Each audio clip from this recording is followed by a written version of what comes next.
જય હિન્દ વિદ્યાર્થી મિત્રો, આજે આપણા નવા વિડિયોની અંદર ચેપ્ટર નંબર 3 ભારતનો સાંસ્કૃતિક વારસો શિલ્પ અને સ્થાપત્ય વિશે ભણવાના છીએ। ચેપ્ટર નંબર 1 થી લઈને ચેપ્ટર નંબર 7 સુધીના ચેપ્ટર આપણને વારસાને લગતા ચેપ્ટર છે। તો પ્રશ્ન એ થાય વારસો એટલે શું? આપણને આપણા પૂર્વજો તરફથી મળેલી અમૂલ્ય ભેટ।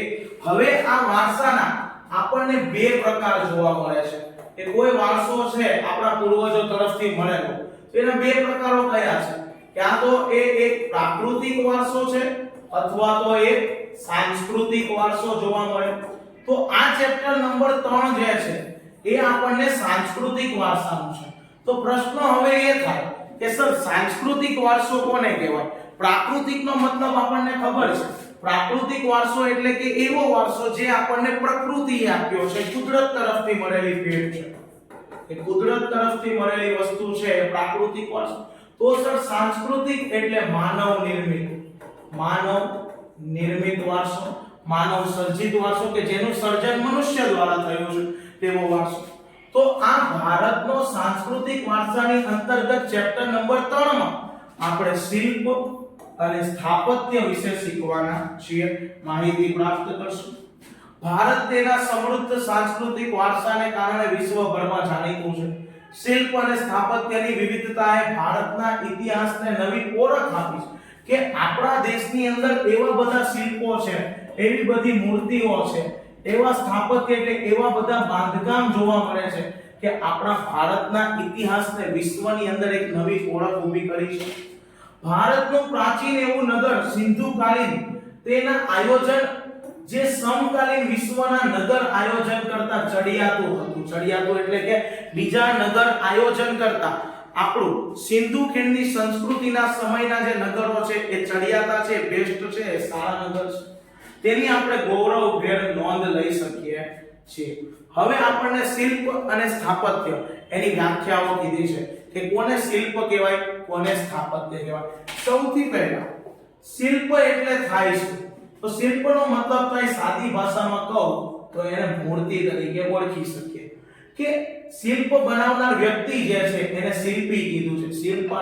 શિલ્પી પોતાના કૌશલ્ય અને આવડતને છીણી હથોડી વડે પોતાના મનમાં જે આવતા વિવિધ પ્રકારના ભાવ છે એ ભાવ પથ્થર, લાકડું કે ધાતુમાં કંડારે એટલે કે ત્યાં લાગુ કરે એ જે કલા છે એને શિલ્પ કલા તરીકે ઓળખીએ છીએ કે શિલ્પી પોતાના કૌશલ્ય અને આવડત છીણી હથોડી વડે વિવિધ પ્રકારના મનના ભાવો પથ્થર, લાકડું કે ધાતુ ઉપર કંડારે એ કલાને આપણે શિલ્પ કલા તરીકે ઓળખીએ છીએ।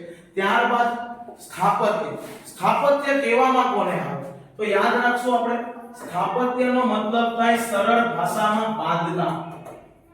સ્થાપત્યને સરળ ભાષામાં બાંધકામ કહે। આ જ સ્થાપત્યને આપણે સંસ્કૃત ભાષામાં કયા નામથી ઓળખીએ છીએ? પરીક્ષામાં પ્રશ્ન પૂછાય છે, યાદ રાખવું વાસ્તુ। કે સર સ્થાપત્ય જે છે એને સરળ ભાષામાં બાંધકામ અને સંસ્કૃત ભાષામાં વાસ્તુ શબ્દ વપરાય છે। અને આ વાસ્તુ જે છે એ ચેપ્ટર નંબર 5 વાસ્તુ કલાની અંદર આઈએમપી સવાલ છે, બોર્ડની અંદર પૂછાઈ ગયો તો યાદ રાખશું, જે ખૂબ જ પ્રચલિત છે। સ્થાપત્ય એની અંદર કયા એના એક્ઝામ્પલ આવે? સર એક્ઝામ્પલ આપો સ્થાપત્ય। મંદિર છે, મસ્જિદ છે, નગર છે, મકાન છે, કુવા, કિલ્લા, મિનારા, મકબરાઓ આપણને જોવા મળે, એને સ્થાપત્ય કહેવાય। અને સ્થાપત્યની અંદર કોનું કૌશલ્ય પ્રયોજાય છે? તો કે સર સ્થપતિનું કૌશલ્ય પ્રયોજાય છે। ત્યારબાદ નેક્સ્ટ સવાલ છે આપણા માટે ખૂબ જ કામનો સવાલ એવો, પ્રાચીન ભારતનું નગર આયોજન કે ભારત દેશ જ્યારે પ્રાચીન એટલે કે જૂના, તો એ સમયમાં નગર હતું એનું આયોજન કેવી રીતના થતું હતું, કેવી રીતના એની ગોઠવણી હતી, કેવા બાંધકામ હતા, એનો અભ્યાસ કરવાનો છે। તો ભારત દેશ પ્રાચીન સમયથી નગરોની બાબતમાં એના આયોજનની બાબતમાં નિપુણતા ધરાવે છે। પુરાતત્વીય ઉત્ખનનનો મતલબ થાય ખોદકામ કરતા કોઈ નવું નગર મળી આવે છે તો એ નગરોના આપણે 3 ભાગ પાડેલા જોવા મળે છે। સર કયા છે એ 3 ભાગ? સૌથી પહેલા યાદ રાખશું ઉત્ખનન દરમિયાન કોઈ નગર 1 2 3 કયા તો કે શાસક અધિકારીઓનો ગઢ, જેને સીટડલ તરીકે ઓળખવામાં આવે, યાદ રાખવાનું છે. ત્યારબાદ અન્ય અધિકારીઓના આવાસ ધરાવતું ઉપલું નગર, ત્યારબાદ સામાન્ય નગરજનો આવાસ ધરાવતું નીચલું નગર જોવા મળે.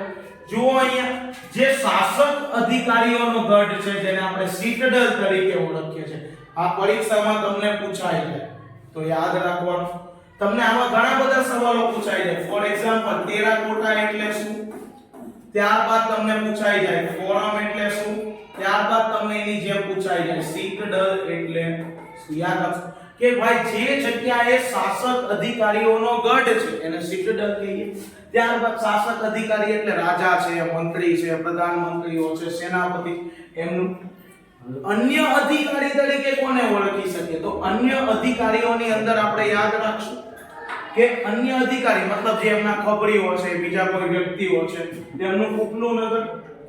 સામાન્ય નગરજનો એનું નીચલું નગર આપણને જોવા મળે. અહીંયા લખેલું શાસક અધિકારી સીટડલ, અન્ય અધિકારીઓ માટે ઉપલું, સામાન્ય નગર નીચલું. ત્યારબાદ આગળ જોઈએ ડિટેલમાં વધારે.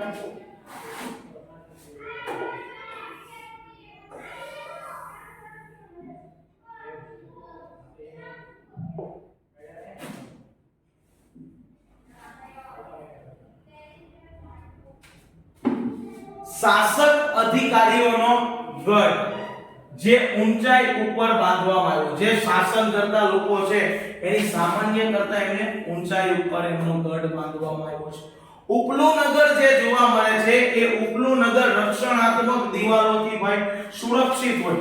શા માટે રક્ષણાત્મક દિવાલ? કોઈ વન્ય જીવો અથવા તો કોઈ દુશ્મન દેશના લોકો આક્રમણ કરે એ માટે અહીંયા કિલ્લાઓ જોવા મળે છે.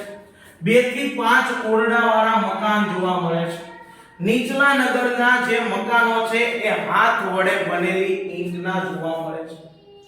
સિંધુ ખીણની સંસ્કૃતિ માં ઘણા બધા નગરો મળી આવે છે, પણ નગર આયોજનની દ્રષ્ટિએ આપણે અભ્યાસ કરવાનો છે મુજબ 2 નગરો સૌથી વધુ છે આપણા માટે. આઈએમપી પણ છે, કામના પણ છે. એક આવે સિંધુ ખીણની સંસ્કૃતિનો મોહેન્જો-દડો અને બીજું જોવા મળે છે આપણને હડપ્પા. આ 2 નગરોનો અભ્યાસ આપણે કરવાનો છે.